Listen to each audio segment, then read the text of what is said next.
Hi, I am Autumn Purhmann. I'm one of the personal trainers at Highline Athletic Club in Burien, and I wanted to take just a few minutes today to talk about a controversial article that recently appeared in Time magazine titled "Why Exercise Won't Make You Thin."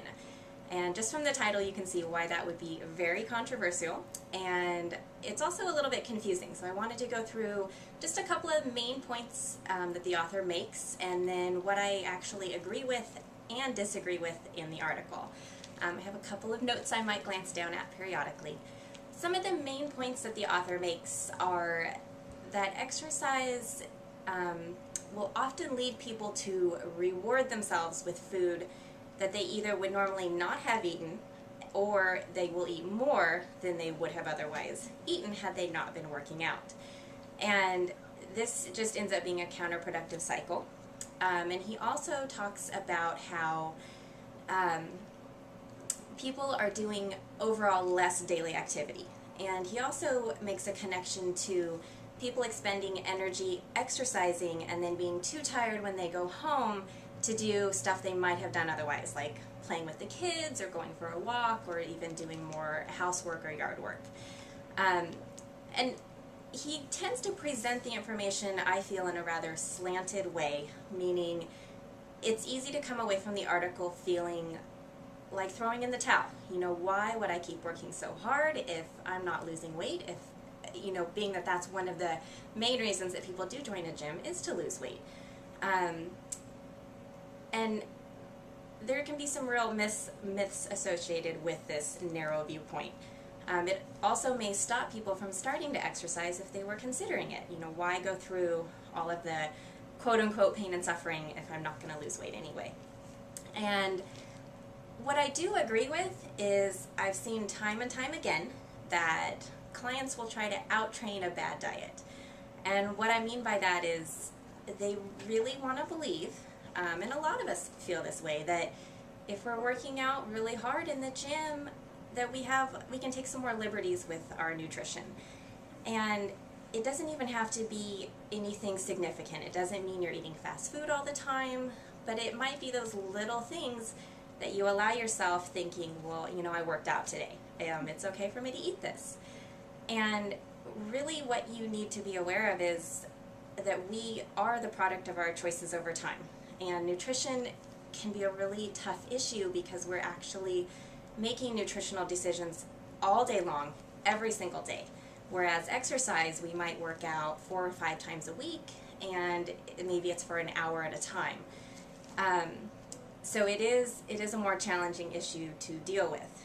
And so I do agree that people need to kind of own up to the fact that we do have to be responsible for our nutritional decisions, and nutrition has a significant impact on our health, on our overall well-being, our psychological and physical states, and we do need to be aware of that and not allow ourselves these extra indulgences on a regular basis. It is also true that our society is more sedentary than we were a few decades ago. There's just a lot more modern conveniences that we take advantage of. We're working more than we used to, and we would all benefit from having just an increased general physical activity, yard work, housework, you know, playing with the kids, mowing the lawn, parking farther away, and, you know, taking more stairs. All of those kinds of things we would benefit from, and that actually does make a difference in our weight loss.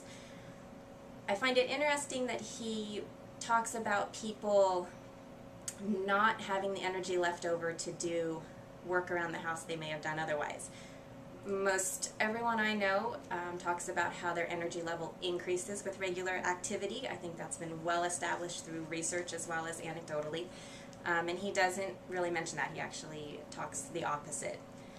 Some of the points that I really disagree with, again, he presents the information in a narrow viewpoint. He talks mostly about cardiovascular exercise, doesn't touch a lot on strength training, resistance training.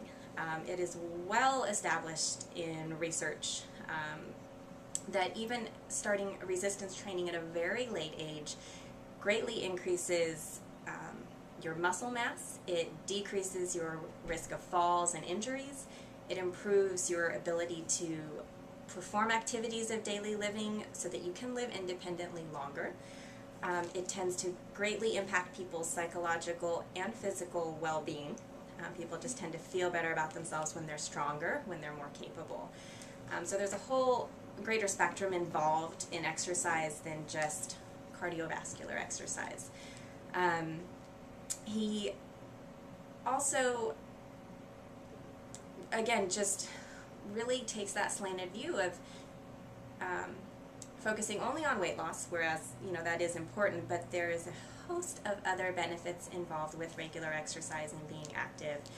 And I feel that because he took this slanted viewpoint, he's doing a disservice to a large population. Time magazine is a very well-known, well-read magazine, and I really think, even though he mentions that there are some benefits to exercise and disease reduction, disease risk reduction, he leaves out all of the other impacts, positive impacts that exercise has on people's views of themselves, on how they feel, on how they function in their daily lives and at work.